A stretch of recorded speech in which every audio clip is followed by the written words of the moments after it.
प्रसन्नवदनं ध्यायेत् सर्वभूतैः सर्वलोकानां विषयेर्वलोकिनां हृदये सर्वविद्यानां नमः आदित्याय च सोमाय मंगलाय बुधाय च गुरु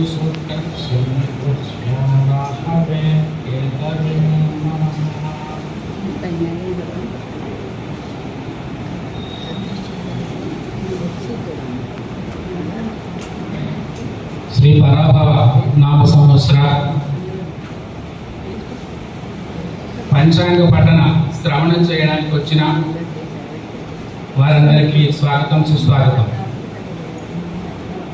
శ్రీ వేణుగోపాల సంస్కృత ప్రచార సభ ఈశ్వర పుస్తక భాండాగారం అనాదిగా అనేక ఆధ్యాత్మిక వేదోక్త కార్యక్రమాలని ఆర్ష ధర్మాన్ని నిలపడానికి మరి సాహిత్య కార్యక్రమాలని అవధాన కార్యక్రమాలని నిర్వహిస్తూ వస్తోంది. గతంలో మరి ఇక్కడ ప్రసంగాలు ఇచ్చిన వారందరూ ఇవాళ దేశ స్థాయిలో అంతర్జాతీయ స్థాయిలో వివిధ రంగాల్లో రాణిస్తున్నారు. అలాంటి విశిష్ట సభలో మనం ఈ ఉగాది పూట కార్యక్రమాన్ని నిర్వహించుకోవడం అన్నది చాలా విశేషం. ఈ కాల ప్రవాహంలో ఋతువులకు అనుగుణ్యంగా మరి మాసాలు తద్వారా సంవత్సరాలు రూపొందుతూ ఉంటాయి. ఈ భారతీయ సంప్రదాయంలో మనకి ఋతువులు ప్రామాణికంగా అంటే శిశిర విశ్వావసు నిన్నటి దాకా శిశిర ఋతువులో ఉన్నాం. మరి ఇవాళ ఋతువు మారింది, వసంత ఋతువు ప్రవేశించింది. ఇవాళ కవి కోకికలు రెడీగా ఉన్నాయి, చక్కటి సాహితీ వీణులు ముందు చేయబోతున్నాయి. రసవత్తరమైన పదాలతో మరి ముందుకు వస్తూ అన్ని ఆస్వాదన చేయబోతున్నాయి. అలాంటి వసంత ఋతువులో మరి ఇవాళ మన ఉగాది ప్రారంభమైంది. ఏటొచ్చి నిన్నటి దాకా విశ్వావసు, ఇవాళ నుంచి పరాభవ.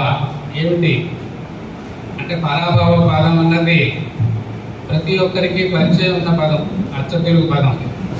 ఎందుకంటే మానవుడిగా పుట్టిన తర్వాత ఆ ప్రభావానికి లోను కాని వారు ఉండరు కాబట్టి భయపడుతూ ఉంటారు సంవత్సరం పేరు రాగానే. అసలు దాని సంగతి ఏమిటి అన్నప్పుడు దానికి సమానాంతరంగా మన ఋషులు ఈ ఏడాది పంచాంగానికి రాజుగా బృహస్పతిని నిర్ణయించారు. ఈ గురుగ్రహాన్ని రూలర్ అంటే రాజుగా ఈ ఏడాదికి ప్రకటించడం జరిగింది. ఈ గురువు అనగా బృహస్పతి అనగా ధర్మానికి సంకేతం. రామో విగ్రహం ధర్మ అని చెప్పి ఇవాళ కూడా రాముల వారి గురించి, రామచంద్రుడి గురించి ప్రపంచంలో ఇవాళ కూడా యుగ యుగాలు వెళ్తున్నా కూడా ప్రామాణికంగా రాముడినే చెప్పుకోవడం అనేది జరుగుతూ ఉంది. ధర్మానికి ఆయన ప్రత్యేకంగా నిలబడి ఉన్నారు. ఆ విధంగా ధర్మానికి తగ్గట్టు ప్రవర్తిస్తే పరాభవం ఉండదు, ధర్మానికి విరుద్ధంగా ప్రవర్తిస్తే అది తప్పదు అని చెప్పి ఈ సంవత్సరం సంకేతం తెలియజేస్తోంది. అలాంటి విశేషమైన మనం ఈ పేరు కనగానే ఒక రకంగా ఉలిక్కుపాటికి దొరుకుతుంది. అపజయం అని, అవమానం అని, నగుబాటని అనేక అర్థాలు పండితులు నిర్ణయించారు. కాలం మహిమాన్వితం, అందుకే ఇంగ్లీష్ వాళ్ళు టైమ్ ఈజ్ గాడ్ అన్నారు. అలాంటి మన ఆర్ష ధర్మంలో, హిందూ ధర్మంలో, మన భారతీయ తత్వంలో దైవం అంటే కాలాన్ని దైవ స్వరూపంగా భావిస్తున్నాం. అలాంటి కాలచక్రంలో 60 ఆకులు మనం ఊహించుకుంటే ఈ 60 సంవత్సరాలు ఆ విధంగా సాగుతూ ఉంటాయి.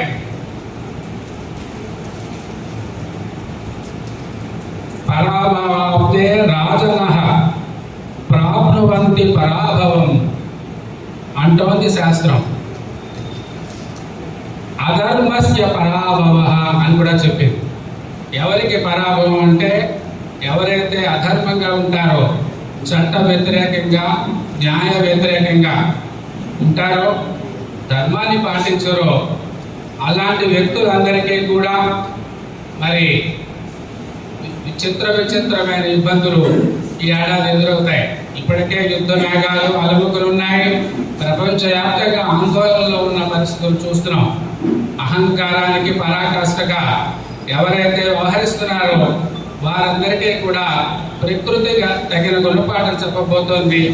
శాంతిని మనం వెదజల్లడానికి భారతదేశం గురుస్థానంలో నిలబడుతూ మరి ఆదర్శనీయమైన పాత్ర వహించబోతోంది ఈ ఏడాది.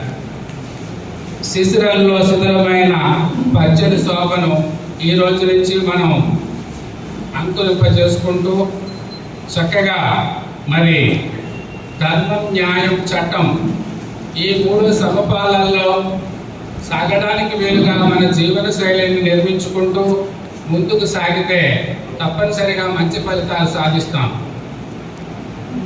ఈ చట్టాలు భారతదేశం మనం ఏర్పాటు చేసుకున్న రాజ్యాంగాన్ని గౌరవిస్తూ చట్టానికి లోబడి మరి ప్రవర్తించున్నాడు. ఈ గురుడు రాజ్యాధికారిగా రాజస్థానంలో ఆశీర్వాదాన్ని ఇస్తాడు. ఆయన అసలు కాంప్రమైజ్ కాడు. గురుడు అంటే ధర్మమూర్తి, దేనికి లొంగని వ్యక్తి. కాబట్టి మనలో మంచి ప్రవర్తన ఉన్నాడు. తప్పనిసరిగా ఆయన ఆశీర్వచనం అన్నది మనకి లభించబోతోంది. ఇవాళ న్యాయాధికారి వ్యవస్థ, సుప్రీంకోర్టు, హైకోర్టు లాంటి ధర్మపీఠాలకి ఈ ఏడాది వాళ్ళ యొక్క అనుజ్ఞంలో ప్రభుత్వ పరిపాలన వెళ్ళబోతోంది. వారు ఇదివరకు ఎప్పుడో కొంత కాంప్రమైజ్ అయ్యారని విన్నాం. ఈ ఏడాది జరగదు. పూర్తి స్థాయిలో న్యాయమూర్తులు వ్యవహరించడం, రాజ్యాంగాన్ని పరిరక్షించడం జరగబోతోంది. కాబట్టి ప్రతి ఒక్కరూ కూడా ఏదో అవినీతికి మరి దూరంగా ఉండడానికి ప్రయత్నించడం అన్నది ఈ ఏడాది వచ్చే చక్కటి మార్పుగా, చాలా కాలం తర్వాత వచ్చే ఒక సంస్కరణగా మనకు కనిపిస్తోంది. మనిషిలో ఉన్న అహంకారం, గర్వం, స్వార్థం పరాభవం పాలు కావడానికి అనగా ఓడిపోవడానికి ఏవైతే మరి అక్షర ప్రకారం చెప్తున్నామో కామ, క్రోధ, లోభం, మోహాలు వాటన్నింటికీ కూడా ఆ మదమాశ్చర్యాలు అనే అరిషట్ వర్గాలు జయించి వినయంతో ఉండడానికి ఈ సంవత్సరం ప్రాతిపదిక వేస్తోంది. ఈ అహంకారంతో వెలువెగుతూ వారు ఆ దేశాన్నే కాకుండా ప్రపంచాన్ని కూడా నానా రకాల ఇబ్బందులు గురి చేస్తున్న వ్యవస్థల్లో వారు మానసికమైన గుణపాఠం నేర్చుకునేలాగా అనేక విధాల మార్పులు మరి భారతదేశం శాంతి తత్వద స్థితిలో ఒక విశ్వ గురుస్థానంలో మరి మార్గదర్శనం చేసి ప్రపంచ శాంతికి ఈ ఏడాది అద్భుత విజయాలు ప్రసాదించడానికి, ఈ సకల శుభాలు, ప్రశాంత జీవనం కలగడం కోసం ఈ పంచాంగ మార్గం అన్నది ప్రతి ఒక్కరికి కూడా దోహదపడుతోంది. ఈ జ్యోతిష్యం అనగానే ఈ చాంద్రశవాదం అని చెప్పి చాలా మంది అనుకుంటూ ఉంటారు.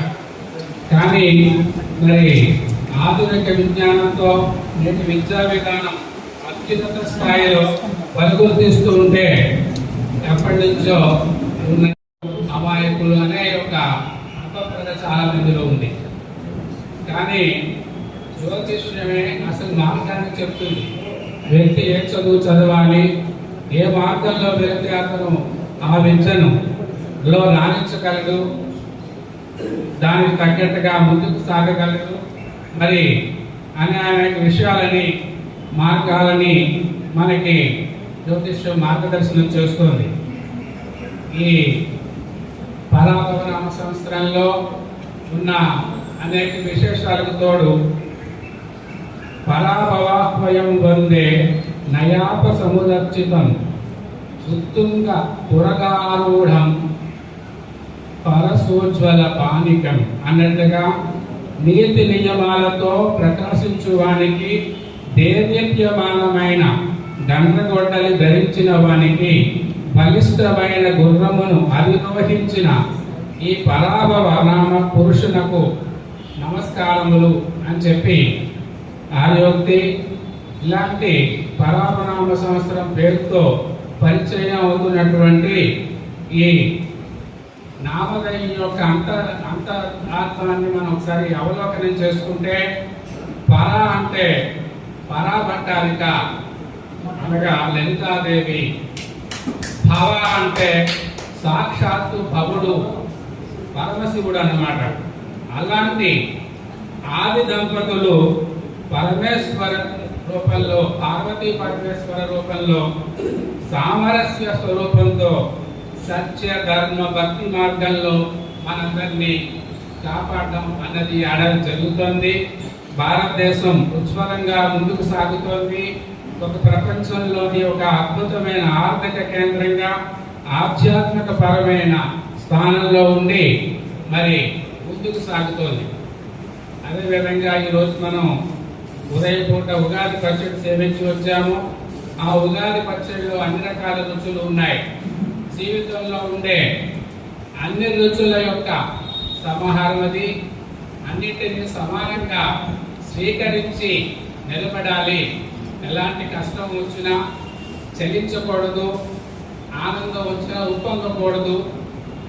చక్కగా పద్ధతిగా బ్యాలెన్స్గా ఉండాలి. ఎలాంటి విషయం మనం ఫేస్ చేయవలసి వచ్చినా కూడా అనే విషయాన్ని ఉగాది పచ్చడి చాటి చెప్తుంది. అందులో ఉండే ఈ రోగహరణమైన అనేక విషయాలు ఉన్నాయి. ఇందాక చెప్పినట్టు ఋతు ధర్మానికి అనుగుణ్యంగా ఒక ఆయుర్వేదమైన మెడిసిన్ అది. మరి మన పూర్వత్వమైన మరి వైద్య పరిశోధనకి ఒక ఉగాది పచ్చడి ఒక తాత్కాలికంగా చెప్పచ్చు. అలాంటి కారము, వగరు, ఉప్పు, పులుపు, తీపి, చేదు ఇలాంటివి సమాహారాన్ని మనం చూసుకుని అలాంటి గ్రహస్థితుల్ని బెదిరించి వేసుకుంటూ ఏది ముందు ఏది వెనక, ఏది చెయ్యాలి ఏది చేయకూడదు అనే విషయాల్ని మనం పరిశీలన చేసుకుంటూ ముందుకు సాగడానికి మనం ఈ పంచాంగం పరిపూర్ణ స్థాయిలో మనకు దోహదం చేస్తుంది. ఈ దేశకాల పరిస్థితులు కానీ మన వ్యక్తిగత జాతకాలు కానీ ఒకసారి మనం అవలోకన చేసుకున్న రోజున మనం వేసే ప్రతి అడుగు కూడా విజయపదాన్ని జరగడానికి సాగడానికి జ్యోతిష్ శాస్త్రం చక్కటి అవకాశంగా మనకు కనిపిస్తుంది. కాలచక్రం ఎప్పుడూ తిరుగుతూ ఉంటుంది. సంవత్సరానికి ఒకసారి పేరు మార్చుకుని మళ్ళీ తనదైన సహజ గమనంలోకి విలీనమవుతూ ఉంటుంది. అలా ఈసారి వచ్చిన కొత్త సంవత్సరం పరాభవాది 60 చాంద్రమాన సంవత్సరాలలో 40వ పరాభవ పదానికి అవసరం లేదా అవమానం అనేవి సాధారణ అర్థాలు. రాజాది నవనాయకులలో శుభులకు ఆధిపత్యం రావడం ఈ ఏడాది చాలా శుభ పరిణామం. ఈ కేంద్ర మంత్రి మండలి మన మంత్రివర్గాలు చూస్తూ ఉంటాము. అలాగే అనాదిగా సనాతన ధర్మంలో మరి ఏడాదికి గ్రహాలకి ఆయా స్థానాలని ఏర్పాటు చేశారు. నిజానికి ఇవాళ రాజ్యాంగంలో మనం ఏర్పాటు చేసుకున్నవి దానికి బేస్ పంచాంగం అని చెప్పేసి మనం పెద్దలు నిర్ణయించారు. కారణం ఏంటంటే వాళ్ళ గ్రహానికి ఈరోజు రాజ్యాధికారం, రాజస్థితి, వాళ్ళ గ్రహానికి మంత్రి, ఇలాగా అనేక రకాల పోర్ట్ఫోలియోస్ మంత్రివర్గం ఏర్పాటు అన్నది జరిగింది. ఆ క్రమంలో మరి ఈ ఏడాది శుభాలు ఎవరైతే కలగజేస్తాయో గ్రహాలు వారికి చక్కటి ఆధిపత్యాలు గల శాఖలు ఉండడం జరిగింది. ఆ నేపథ్యంలో చాలా శుభకరమైన ఏడాదిగా ఈ ఏడాది మనం దాదాపుగా 3 సంవత్సరాల తర్వాత అన్ని రాసుల వారికి అందరికీ కూడా చక్కటి మేలు జరగబోతోంది. గురునికి ఉచ్చక్షేత్రమైన కర్కాటక రాశిలో సంచారం వల్ల నైతిక విలువలకు ప్రాధాన్యత, ధర్మాచరణ చేసే వారికి, ఉత్తమ విలువలతో జీవించే వారికి గుర్తింపు ఉంటాయి. ప్రముఖ స్థానాల్లో వీరి పనితీరుకు గుర్తింపు వస్తుంది. వీరికి పట్టం కడక దేశ ప్రజలలో జాతీయ భావాలు పెంపొందించుకుంటాయి. పరాభవనామ సంవత్సరంలో ప్రజలకు స్వవిషయంలో శ్రద్ధ తక్కువగా ఉంటుంది. వారి పనులను ఆలస్యంగా చేసుకుని 10 మంది కోసం ఆరాటపడుతూ ఉంటారు. తీర్థయాత్రలు చేస్తారు. గంగా మొదలైన పవిత్ర నదులలో స్నానాలు చేయడము, ఆధ్యాత్మిక కార్యక్రమాలలో పాల్గొనడం చేస్తూ ఉంటారు. ఈ ఏడాది అలంకరణ వస్తువులు, రెడీమేడ్ వస్తువులు లాంటివి, ఎలక్ట్రానిక్స్ వస్తువులకి మంచి డిమాండ్ కలగబోతోంది. ఆయా వ్యాపారస్తులు మరి చక్కటి పరిణతి చెంది వారు లాభాల బాటలో వెళ్ళబోతున్నారు. స్వధర్మాన్ని అనుసరిస్తూ నైతిక విలువలు పాటించే వారికి గౌరవప్రదమైన స్థానము, శాస్త్ర సాంకేతిక రంగాల్లో నూతన ఆవిష్కరణలు, పురోభివృద్ధి, తత్సంబంధమైన రంగం వారికి గుర్తింపు, దేశానికి సమర్థవంతమైన రాజకీయ నాయకత్వం ఈ ఏడాది లభించబోతోంది. ప్రముఖ వ్యక్తులకు అంటే విద్యా, శౌర్య మంత్రిత్వం బాధ్యతలు చూసే వారికి ప్రపంచవ్యాప్తపు గుర్తింపు లభించడం, తద్వారా భారతదేశానికి మరి అనూహ్య రీతిలో గుర్తింపు లభించబోతోంది. ఏప్రిల్ 11, 17 తేదీల మధ్య, ఆగస్టు 11, 13 తేదీల మధ్య, వచ్చే ఏడాది మార్చి 18, 19 తేదీల మధ్య 4 గ్రహాల కూటమి ప్రభావం వలన అనేక పరిస్థితులు మనకి ఉత్పన్నమయ్యే పరిస్థితులు మనకి కనిపిస్తున్నాయి. ఈసారి వర్షాలు అధికంగా ఉన్నాయి. ప్రతి నీటి బట్టుని సద్వినియోగం పరచుకోవడానికి సంబంధించి ప్రణాళికని సిద్ధం చేసుకోవాలి.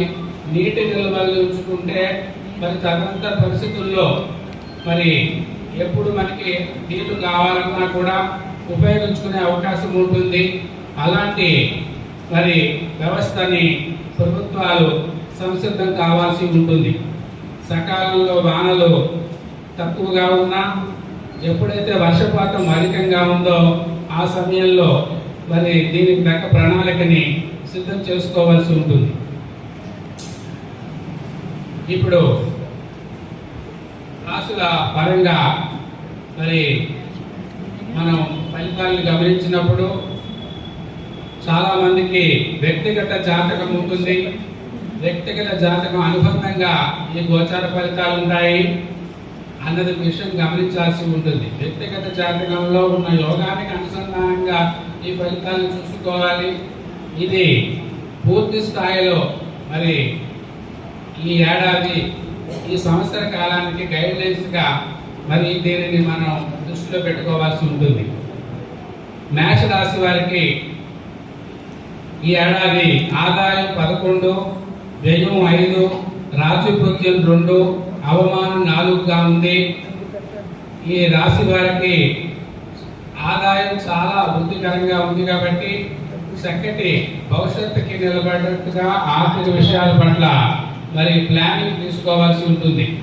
వచ్చిన ధనాన్ని బంగారం రూపంలో కానీ, భూముల రూపంలో కానీ నిల్వ చేసుకోవడం ద్వారా మరి రాబోయే అవసరాలకు తగ్గట్టుగా ప్రణాళికలు సిద్ధం చేసుకోవాల్సి ఉంటుంది.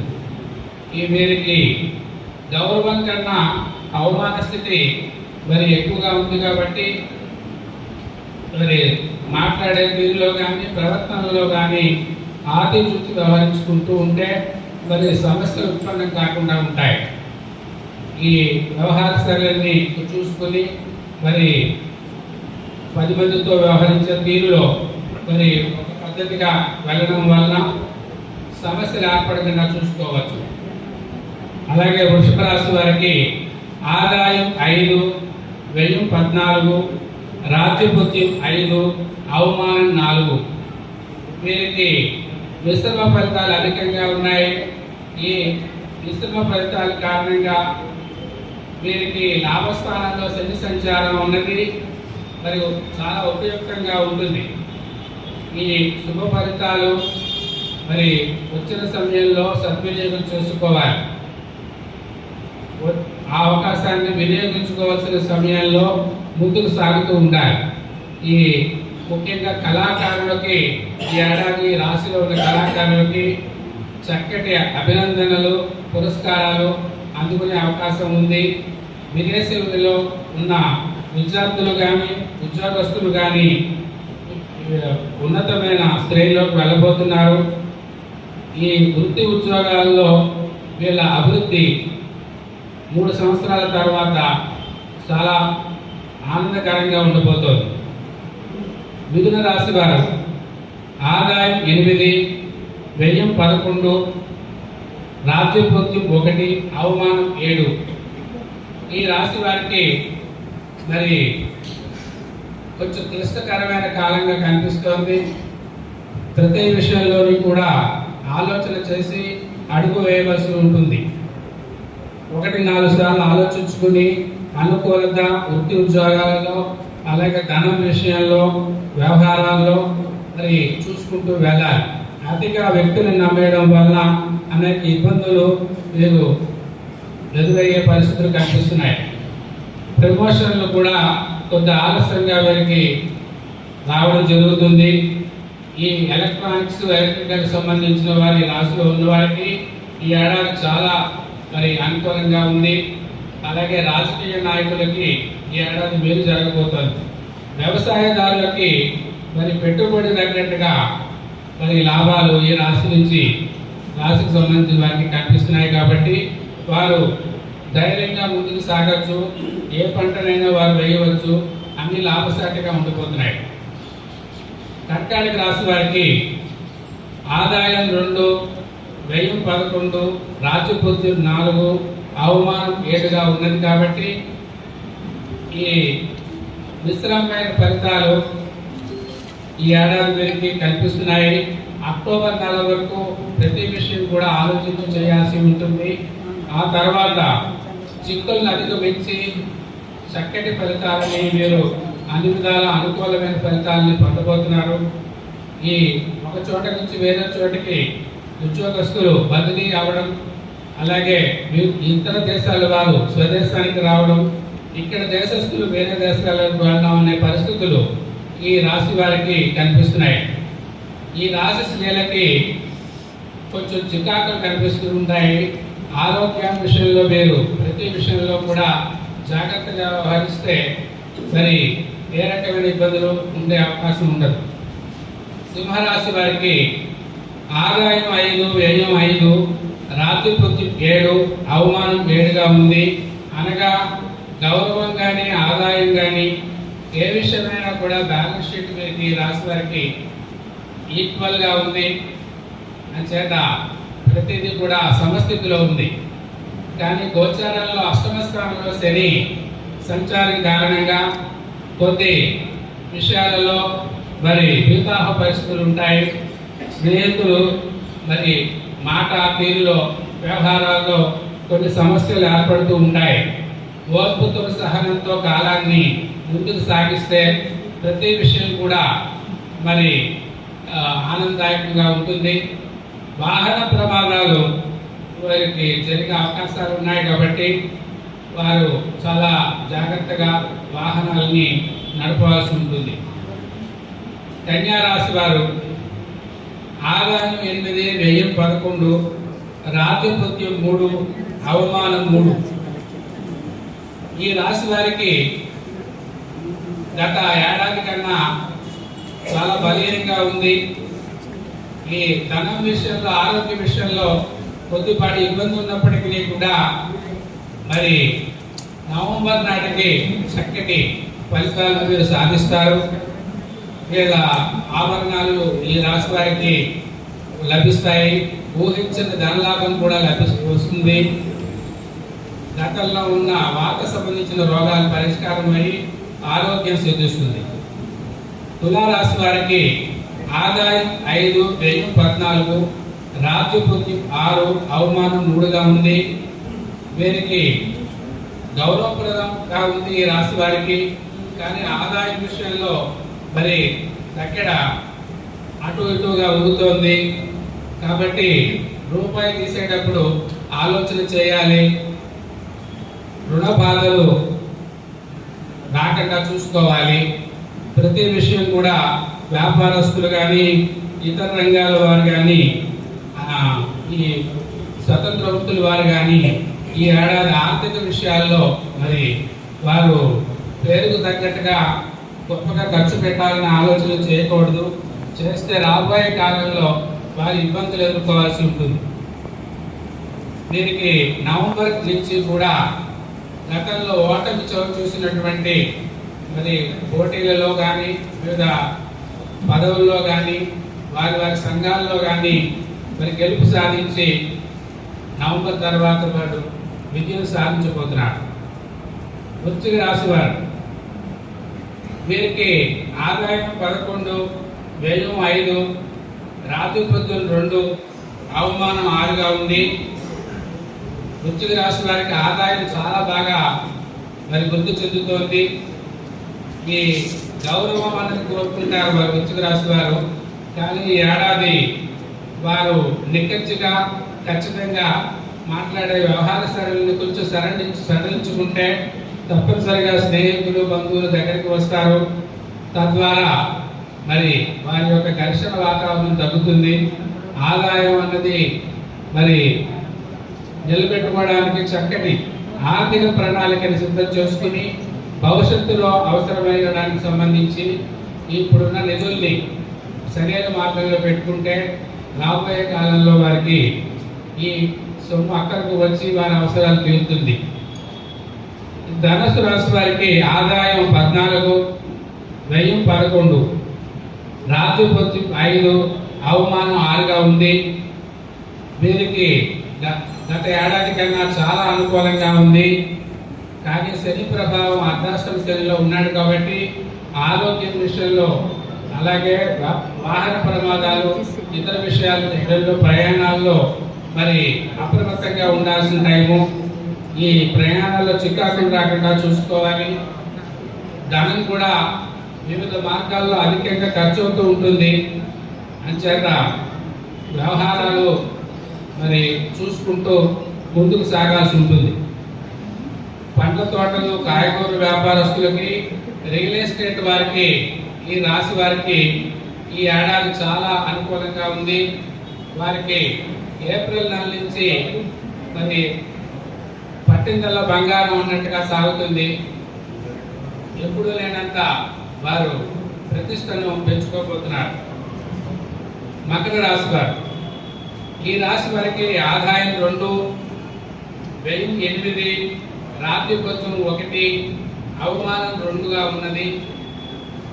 మొత్తం మీద ఏలినాటి శని పూర్తిగా వీరికి పక్కకి వెళ్ళింది. శని ప్రభావం లేదు. కానీ గోచారంలో గురుడు యొక్క పరిస్థితి జూన్ వరకు సమస్థితిలో ఉంది. తదుపరి వీరికి సంఘంలో ప్రతిష్ట పెరగడానికి, ఆరోగ్యపరమైన ఇబ్బందులు తగ్గడానికి, మరి ధనలాభము, కుటుంబ సౌఖ్యము ఇలాంటి శుభాలు జరగడానికి ఏడాది జూన్ నుంచి పూర్తి అనుకూలంగా కనిపిస్తోంది. కుంభరాశి వారు, కుంభరాశి వారికి ఆదాయం 2, వ్యయం 8, రాజుపత్యం 4, అవమానం 2గా ఉన్నది. ఈ రాశికి సంబంధించి అధికమైన ధనం ఖర్చు అవడంతో పాటు అనారోగ్య సూచనలు ఉన్నాయి కాబట్టి వ్యక్తిగతమైన జాతకం ఆధారంగా చూసుకుంటూ మరి ప్రతి విషయంలోనూ కూడా కడు జాగ్రత్తగా వ్యవహరించి మరి వ్యవహారాల రీత్యా, ఆరోగ్య రీత్యా, మరి ప్రభుత్వపరమైన వ్యవహారాల రీత్యా చాలా జాగ్రత్తగా ఉండాల్సిన పరిస్థితి.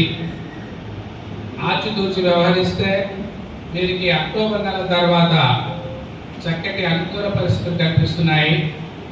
అంతవరకు కాలం పరీక్షగా ఉన్నది కాబట్టి ఏ పని పూర్తి కాలేదని నిరుత్సాహపడకుండా చక్కటి మనోబలంతో ముందుకు సాగాల్సి ఉంటుంది. మీనరాశి వారు, ఈ రాశి వారికి ఆదాయం 14, వ్యయం 11, రాజుపత్యం 7, అవమానం 2గా ఉన్నది కాబట్టి ఓవరాల్గా ముఖ్యాంశాలన్నీ వీరికి ఓ పక్క ఎలినాట్స్గా ఉన్నప్పటికీ ఆదాయము, గౌరవము కూడా పెరుగుతున్న పరిస్థితి ఈ ఏడాది కనిపిస్తోంది. అది కాకుండా మీన లగ్నంలోనే ఈ ఉగాది ఉద్భవించింది కాబట్టి ఈ బృహస్పతి మరి ఇవాళ రాజు కాబట్టి ఈ ఏడాదికి అనూహ్యమైన ఆనందకరమైన పరిస్థితులు ఈ రాశి వారికి కలుగుతున్నాయి. ఈ కాలాన్ని సద్వినియోగం చేసుకోవాల్సి ఉంటుంది. ఈ విధంగా మనం ఇందులో చెప్పిన విషయాల ఆధారంగా చూసుకుంటూ ప్రతి విషయాన్ని మననం చేసుకుంటూ మనం నమ్మిన సిద్ధాంతాన్ని లేదా దైవాన్ని మరి స్మరణ చేసుకుని క్రమశిక్షణగా ముందుకు సాగుతూ వెళ్ళిన రోజున అన్ని రాసుల వారు కూడా చక్కటి ఫలితాలని పొందగలరు. శుభం భూయాత్.